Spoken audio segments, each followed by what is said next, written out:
ہم نے رب کے حکموں کو توڑا، ہم نے پرواہ ہی نہیں کی۔ ہم سمجھے دنیا میں آئے ہیں تو ہماری دنیا ہے، آوارہ ہوں، خواہشات نفس کے مطابق زندگی گزاریں، آنکھیں بے حیائی میں لگی رہیں، سوچیں آوارگی میں لگی رہیں، کان نغمے سنتے رہے، زبان جھوٹ بکتی رہی، ظلم و جبر کا بازار گرم رکھا، عصمتیں عزتیں پامال کرتا رہا، لوگوں کا مال لوٹتا رہا، حق غصب کرتا رہا، کلیجے اور دل چیرتا رہا، لوگوں کو زخمی کرتا رہا، لوگوں کے جذبات سے کھیلتا رہا، پرواہ نہیں کی کہ یہ دنیا ہے، امتحان گاہ ہے، چند دنوں کے لیے آئے ہیں، اللہ کے حضور پیش ہونا ہے، عملوں کا حساب ہونا ہے۔ اب جب وہ دیکھیں گے کہ ہمارے ساتھ کیا ہونے والا ہے تو ان کے چہرے پہلے بگڑ جائیں گے۔ کیوں؟ وہ گمان کریں گے کہ ان کی ریڑھ کی ہڈی توڑ دی جائے گی، ایسے عذاب آئیں گے جس طرح کسی کی ریڑھ کی ہڈی ٹوٹ جائے تو اس کا چہرہ شگفتہ گلاب تو نہیں ہوتا، اس کا چہرہ جو ہے وہ تو کس قدر مرجھایا ہوا ہوتا ہے۔ تو اللہ ارشاد فرماتا ہے اس طرح ان کے چہرے ہوں گے۔ ابھی عذاب آیا نہیں ہے لیکن چہرے پہلے اترے ہوئے ہوں گے، اور جب عذاب کی بھٹی میں ڈالے جائیں گے، اللہ اکبر، اور وہ سخت عذاب، حضور نے جبریل امین سے پوچھا مجھے جہنم کے عذابوں کا ذکر سناؤ۔ عرض کی حضور سب سے ہلکے عذاب کی کہانی سناتا ہوں، اور وہ یہ کہ جہنمی کے پاؤں میں آگ کا جوتا رکھا جائے گا، باقی پورا بدن اس کا سلامت ہوگا۔ یہ سب سے ہلکے عذاب کی کیفیت ہے۔ اب پاؤں میں آگ کا جوتا ہوگا، حدت، گرمی، شدت اتنی ہوگی کہ دماغ پگھل کے ناک اور کانوں کے راستے سے باہر آ جائے گا۔ پاؤں میں رکھے ہوئے جوتے کی گرمی دماغ کو ایسے چڑھے گی کہ وہ پگھل جائے گا اور ناک اور کانوں کے راستے سے باہر آ جائے گا۔ تو اللہ کے عذاب کے خوف سے چہرے بگڑ جائیں گے، حالت سلامت نہیں رہے گی۔ یہ بات ذہن میں رکھیں کہ اللہ جس کو جہنم میں ڈالے گا اس کو اس صورت میں نہیں ڈالے گا، یہ محمدی صورت ہے، یہ شکل اس کی چھین لی جائے گی اور اس کی شکل بڑی کر دی جائے گی۔ اس کا ایک ایک دانت احد پہاڑ جتنا ہوگا۔ احد پہاڑ کا پھیلاؤ 15 کلومیٹر پہ ہے، 15 کلومیٹر کا ایک دانت، اور 32 دانت کتنے ہوں گے تو منہ کتنا بڑا ہوگا۔ اس کو اتنا بڑا اس لیے کیا جائے گا تاکہ وہ عذاب کی تکلیف زیادہ سہے۔ 70 گز موٹی کھال ہوگی، اور کھال جل جائے گی تو اللہ قرآن میں فرماتا ہے ہم نئی کھال دے دیں گے تاکہ عذاب کی تکلیف اس کو گوارا کرنی پڑے۔ پھر چیخے گا، چلائے گا، ہائے مجھے پانی دو، پانی دو، پیاس کی شدت ہے۔ 70 سال تک تو اس کی کوئی آواز ہی نہیں سنے گا۔ 70 سال کے بعد داروغہ جہنم چیخ کر کہے گا کیا مانگتا ہے؟ وہ بولے گا مجھے پانی چاہیے۔ کہا جائے گا تو بے بھی ملتا ہے پانی۔ پھر داروغہ جہنم اسے پانی دے گا، کوکا کولا کی بوتل دے گا یا پیپسی تھما دے گا یا منرل واٹر کی بوتل دے گا؟ نہیں، قرآن بتاتا ہے اسے مائے حمیم دیا جائے گا، کھولتا ہوا پانی، اور وہ اتنا گرم ہوگا جب پینے کے لیے چہرے کے قریب کرے گا اس سے اٹھتی ہوئی بھاپ کی وجہ سے چہرے کی کھال ادھڑ کے اس کے اندر گر پڑے گی، لیکن اس کے باوجود اس کو پینا پڑے گا۔ اللہ فرماتا ہے یہ دنیا ہی سب کچھ نہیں ہے، سمجھ لیا یہی سب کچھ ہے، آخرت کو بھول گئے، صبح اٹھے کام پہ چلے گئے، شام آئے آوارگی میں چلے گئے، صدائیں آتی رہی حی علی الصلاۃ حی علی الفلاح، کوئی پرواہ نہیں کی، نہ پیشانیوں نے سجدے کیے، نہ سوچوں میں پاکیزگی آئی، زندگی یوں گزار کے چلے گئے۔ ایسے نہیں، کہا ایک وہ ہوں گے جن کے چہرے شگفتہ گلاب ہوں گے، ایک وہ ہوں گے جن کے چہرے بگڑے ہوئے ہوں گے۔ اللہ اکبر، کلا اذا بلغت التراقی، یہ تو قیامت کا منظر ہے نا، قیامت سے قبل بھی ایک منظر ہے، اللہ اس منظر کو بھی بیان کر رہا ہے، کلا اذا بلغت التراقی، ہاں جب جان گلے کو پہنچ جائے گی۔ اے انسان تیرے اوپر وہ گھڑی بھی آنے والی ہے، وہ وقت بھی آنے والا ہے جب سانس اس ہنسلی میں اٹک جائے گا، جب سینے سے بھی سانس اوپر چلی گئی، اب ڈاکٹر بھی لا علاج قرار دے رہے ہیں کہ اب علاج نہیں رہا ہے، جان بس اب نکلنا چاہ رہی ہے، اور کہا جائے گا کوئی جھاڑ پھونک والا بلاؤ۔ اب ڈاکٹروں نے تو جواب دے دیا، اب سانس اٹک گئی گلے میں، چند لمحوں کی مہمان ہے۔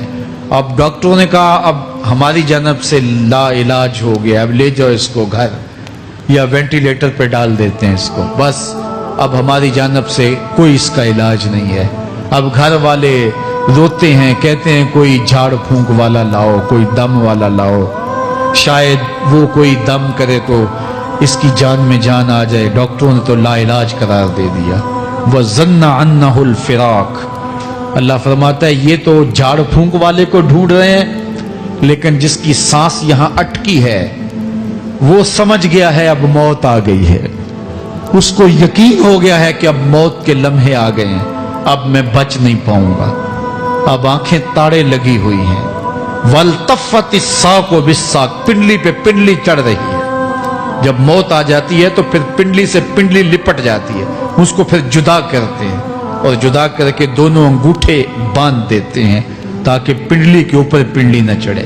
اللہ وہ منظر بیان کرتا ہے, صاحب یہ وقت آنے والا ہے جب دونوں انگوٹھے باندھ دیے جائیں گے, جب ناک میں روئی ٹھونس دی جائے گی, جب چٹے لباس میں کفن دیا جائے گا, جب غسال کے سامنے بے بس پڑے ہوں گے, وہ چاہے یہ بازو اٹھائے چاہے یہ بازو اٹھائے, گرم پانی ڈالے یا سرد پانی ڈالے, جب بس پڑے ہوئے ہوں گے جو ہے وہ غسل دینے والوں کے, اور ناک میں روئی ہوگی اور دونوں انگوٹھے آپس میں بندھے ہوں گے.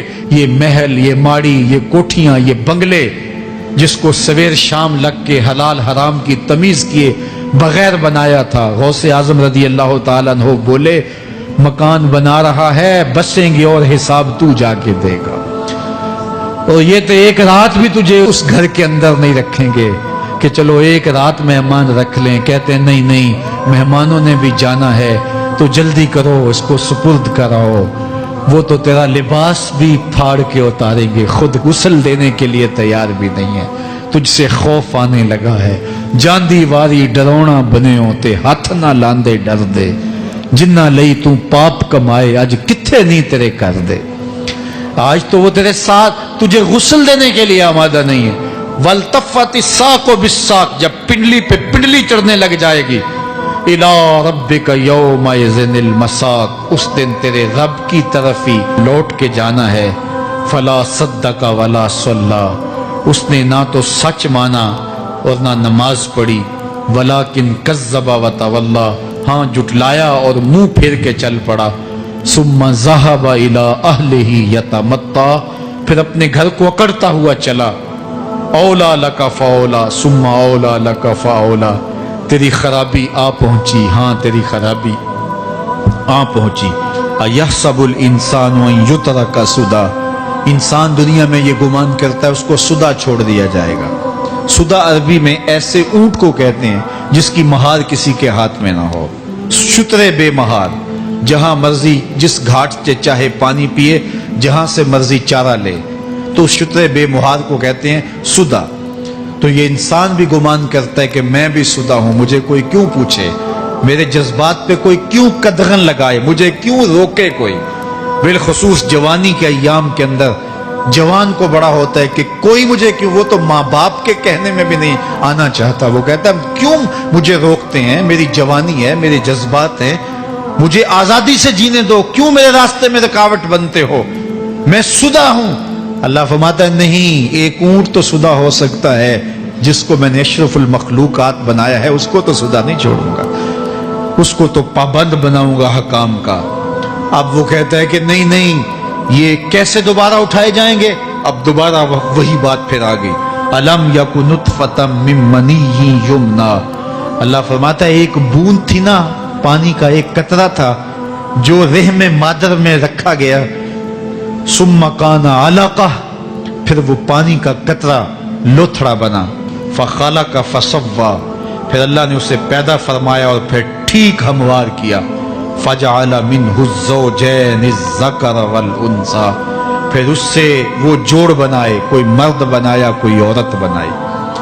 کہا اب غور کر, اب تیری آنکھیں دیکھتی ہیں, بجلیاں چمکتی ہیں, تیری زبان کا طوطی بولتا ہے, لوگ اشش کرتے ہیں تیری گفتگو پہ, تیری گفتار پہ صدقے جاتے ہیں, تیرے لہجے کے جمال کو دیکھتے ہیں, تیرے سینے کا زور, تیرے پنجوں کی طاقت, تیری دماغ کی تیزیاں اور تیری سوچوں کے اجالے, تیری زوردار ٹانگیں, تیرے کڑیل بازو اور تیری چوڑی چھاتی اور تیرے گلاب کی پتیوں جیسے ہونٹ، اے انسان یہ سب کچھ کہاں تراشا گیا؟ ماں کے رحم میں، اس تاریکی میں جو 3 پردوں میں تھی، تیرا سر تیرے گھٹنوں میں تھا، اور تیرے رب نے وہاں تیرے اندر نسوانیت یا رجولیت کی صلاحیتیں پیدا کی، تیری آنکھوں میں چمک پیدا کی، تیرے کانوں میں نغمے بکھیرے، تیری زبان کے پٹھوں پہ قوت ذائقہ رکھی،